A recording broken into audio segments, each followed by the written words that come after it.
The protein goosecoid is important as a transcription factor in early embryonic development. In the process of gastrulation, it promotes the epithelial to mesenchymal cell transition, where cells break away from the sites where they had been anchored and then migrate to different places in the embryo.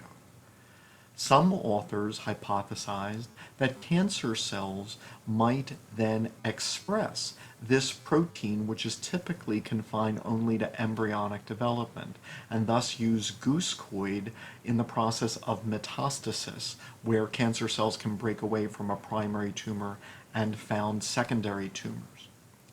And when Western blots were performed on the proteins extracted from different cells, it was found that in many tumors which were capable of metastasis, which had become malignant, goosecoid was in fact expressed, while it was not typically expressed in those tumors which were benign, which had not undergone metastasis.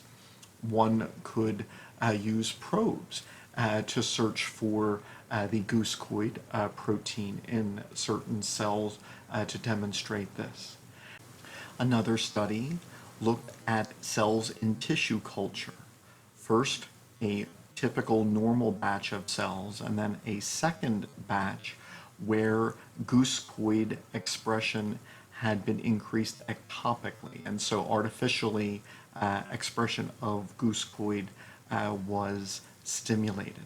And it was noted that the cells expressing goosecoid were then capable of migrating in a way unlike the normal cells. Not only is this a significant finding that cancer cells may be successful in promoting metastasis by reactivating embryonic genes which had formerly been silenced.